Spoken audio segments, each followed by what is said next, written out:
Hello and welcome, I'm Thomas Porteous and you're watching NewsX World. Let's look at some of the top headlines this hour.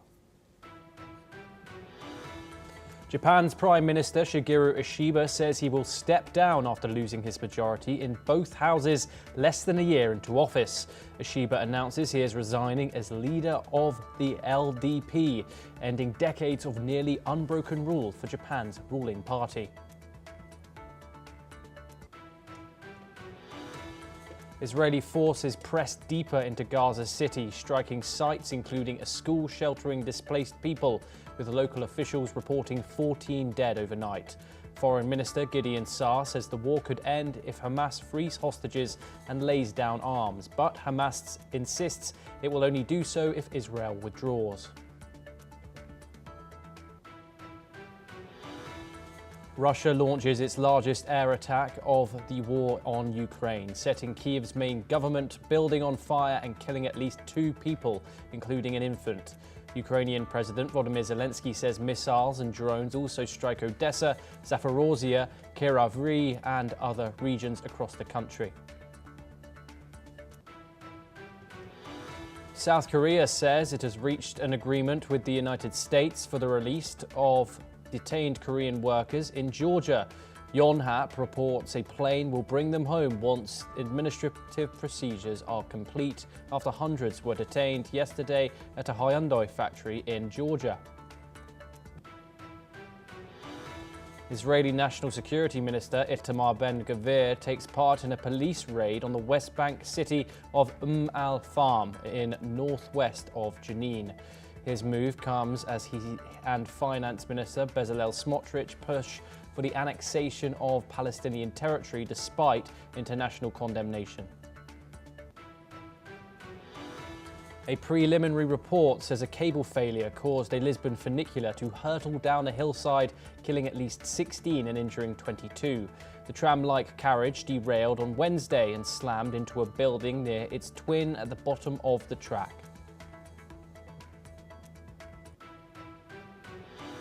Business tycoon and veteran politician Anutin Charnvirakul is sworn in as Thailand's new Prime Minister after receiving the King's endorsement. He takes office amid months of political turmoil, becoming the nation's third leader in just 2 years.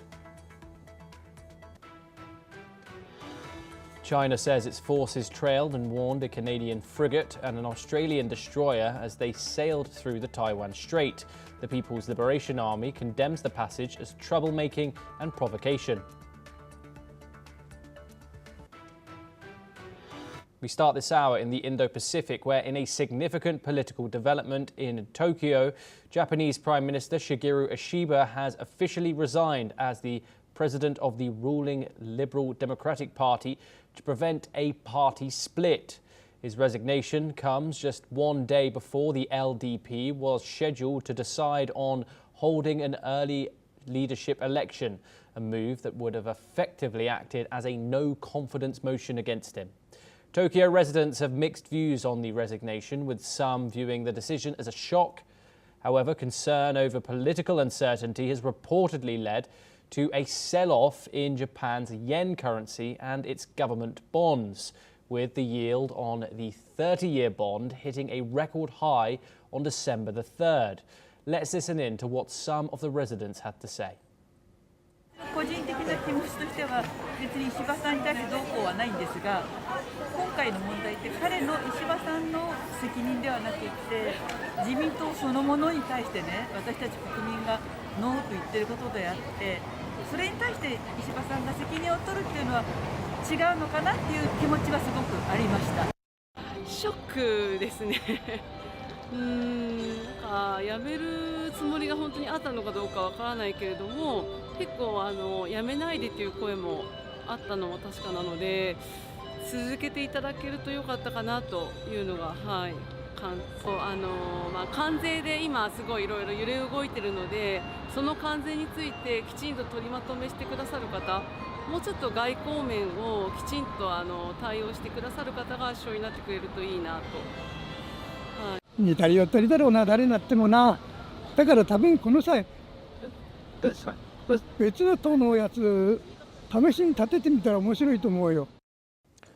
We now move from Tokyo to Kiev, where smoke billowed from Ukraine's Cabinet of Ministers building after Russia launched its largest ever aerial attack on the country earlier today.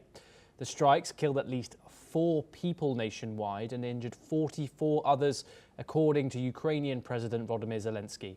Authorities report damage to the historic government building, with architect Gleb Ushkakov describing it as a blow to Ukraine's architectural heritage. Emergency services are still responding to the aftermath of the attacks, which Zelensky has called ruthless. Let's listen in to how locals are reacting to the strikes. Хочу сказати, що просто тварюки, оскільки це якийсь військовий об'єкт, я не розумію.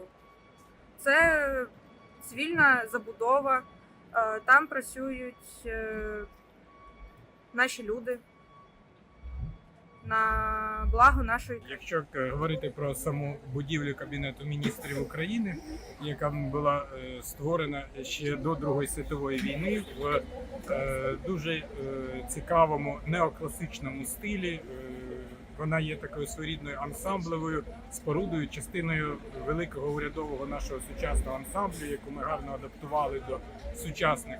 І, звичайно, те, що пошкоджена ця будівля сьогодні, то це такий удар по, насправді, архітектурній спадщині і України, і взагалі європейській архітектурній спадщині. І, звичайно, це можна тільки засуджувати і обов'язково відновити цю споруду в її первинному вигляді.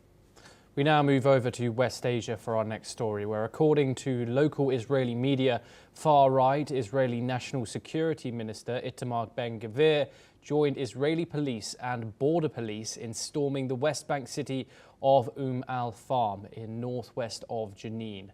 The move comes as Ben-Gvir and far-right Finance Minister Bezalel Smotrich advanced plans to annex large parts of the occupied West Bank, or the Palestinian territory, despite condemnation from European and Arab leaders.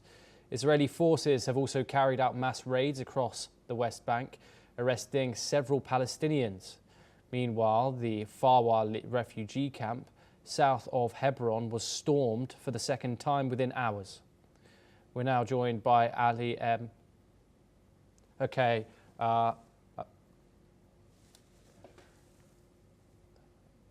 We are covering Ali.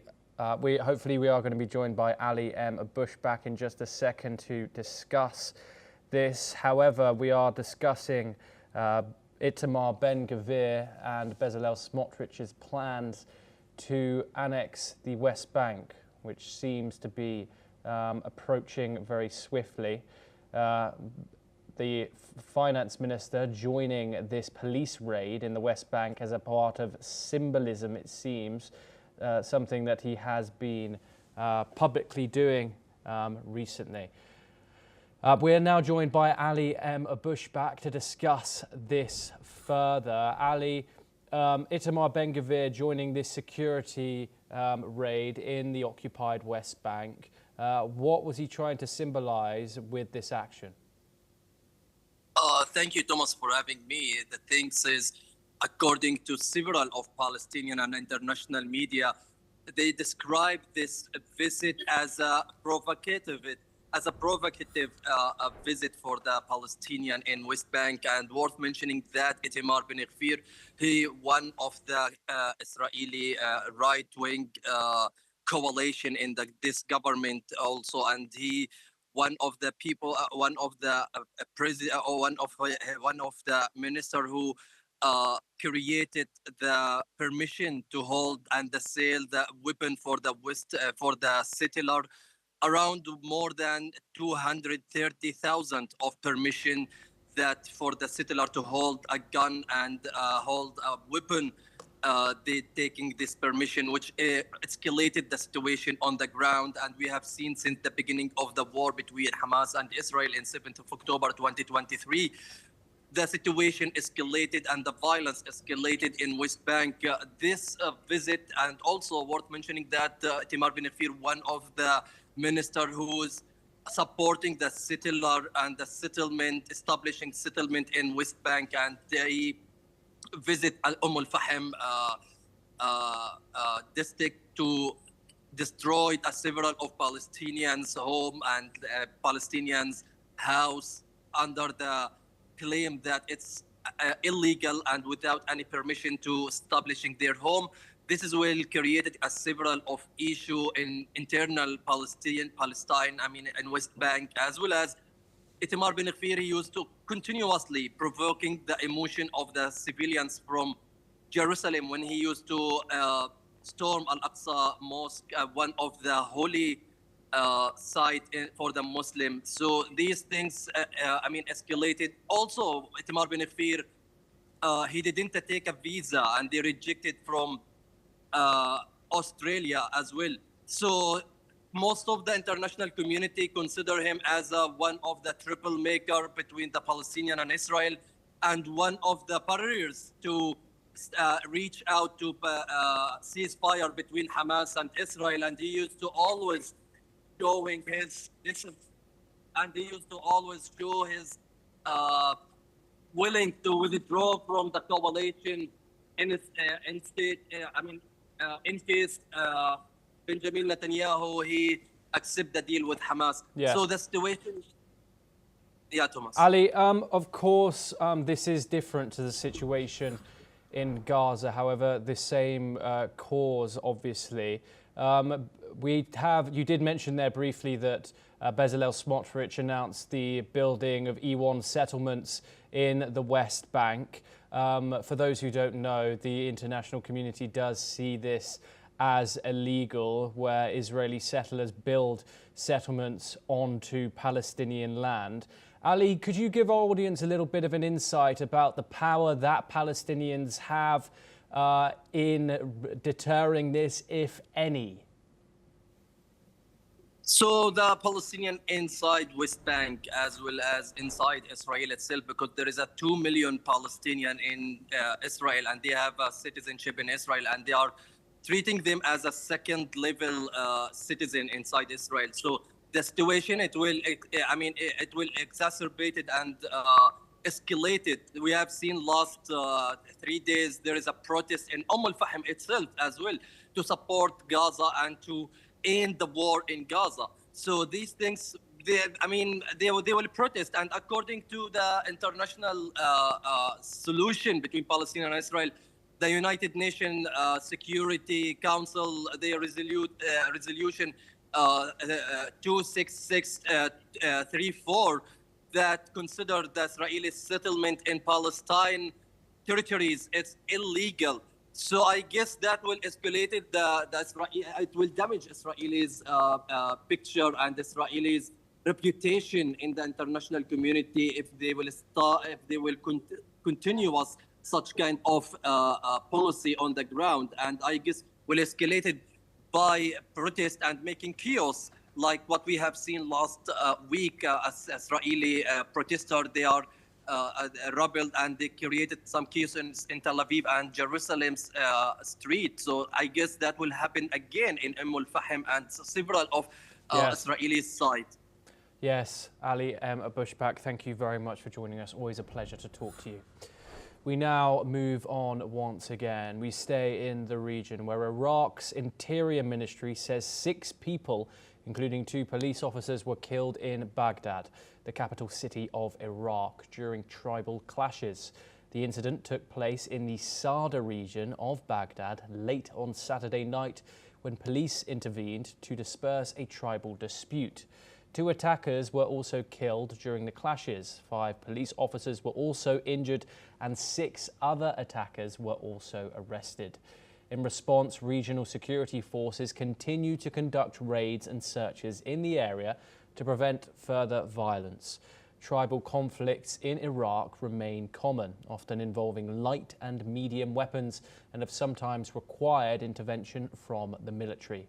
These disputes are further complicated by political and paramilitary affiliations, as well as the widespread availability of arms across tribal groups.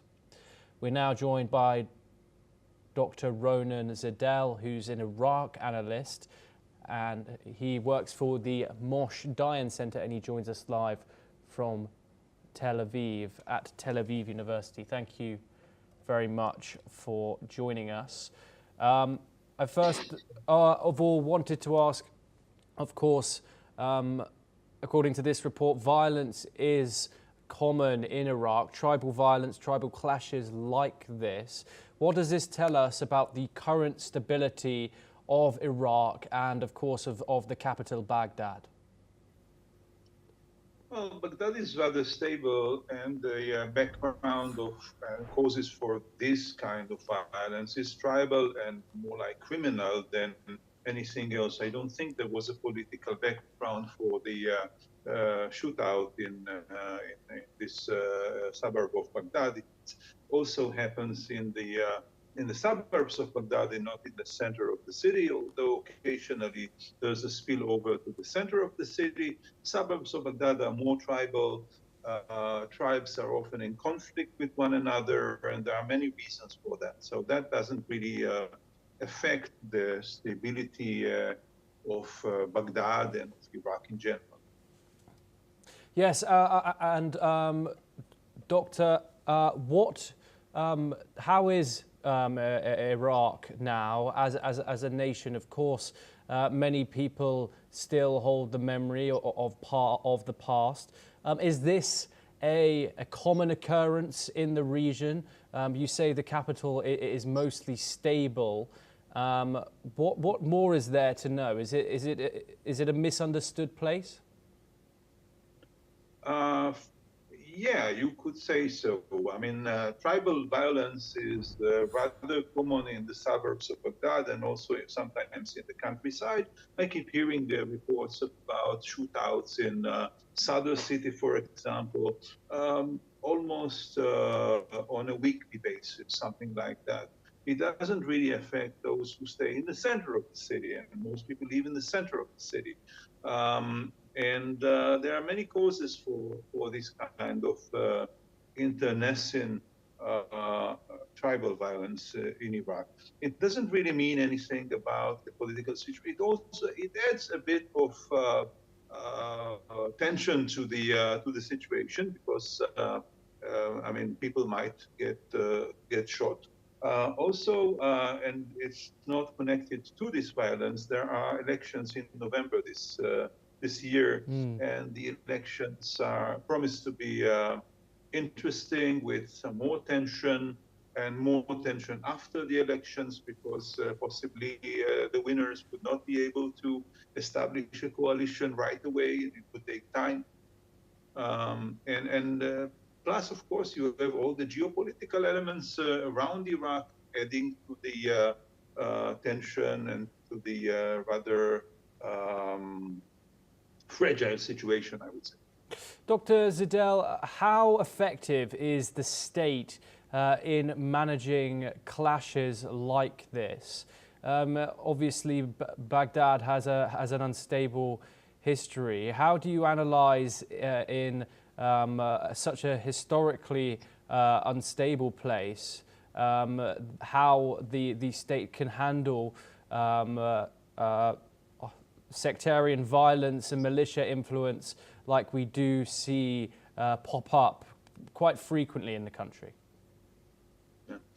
This was not necessarily sectarian violence, it was inter-tribal violence. And in inter-tribal violence, I mean, no state in the Middle East is better than the other. Not even the state I'm in is better than the other. It's a kind of regional phenomenon. I don't know how you are in India in this kind of violence, but here it's something that erupts sporadically and kind of difficult to contend with. In terms of sectarian violence, I mean, Iraq is more peaceful now than it used to be in the previous decades, like the 2006, 2007, then of course during the violence of the last decade, it's more peaceful than it used to be. But still, there are occasions of eruptions of sectarian violence or eruptions of violence by sectarian elements. For example, a month ago, there was an attack by members of a well-known Shiite militia on the headquarters of the Ministry of Agriculture somewhere in Baghdad. The background was not sectarian. It was more related to real estate and things like this, but still policemen got killed. A state authority was attacked, and even some civilians were killed. And of course, it shows that it is very, very difficult to contend with this kind of violence. Dr. Ronan Zindel, thank you very much for joining us here on the programme. Pleasure to get your insight on that fascinating topic. We now move to the African continent for our next story, where the group Boko Haram has killed over 60 people in an overnight attack in Nigeria's northeastern Borno state. This has come from local officials from the area. On Friday night, terrorists struck the village of Jaru Jamal near the Nigeria-Cameroon border, killing at least 5 soldiers. The Nigerian Air Force says it killed 30 terrorists in airstrikes after the raid. Over 20 houses and 10 buses were also destroyed, and at least 13 workers were killed. Borno Governor Babagana Zulum visited the village and said the army's numbers were too low to contain the threat. A new unit, the Forest Guards, was set to support security efforts. Let's listen in to the governor's statements. It's very sad. This community was resettled some months ago, and they are going about their normal businesses, but unfortunately they had a Boko Haram attack yesterday. So we are here purposely to commiserate with them and to build their resilience. As of now, we confirm that 63 have lost their lives. Yes, both the civilians and the army. But the civilian casualties are more, close to about 60 civilian. Only 5 army personnel were lost as of now. The region has seen a resurgence in jihadist attacks in recent years. Boko Haram's 15-year insurgency has killed over 40,000 people and displaced more than 2 million. Let's take a listen in to what the residents had to say.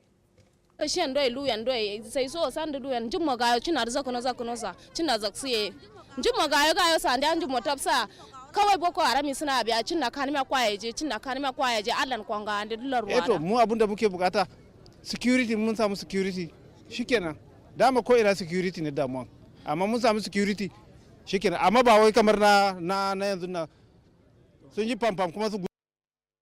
We're now joined by Osanyin Taiwo, and he is a policy and strategic implementation expert, and he joins us from Abuja, Nigeria. Thank you very much for joining us, Osanyin. First of all, before we get into this, a tragic incident. 60 people have been killed.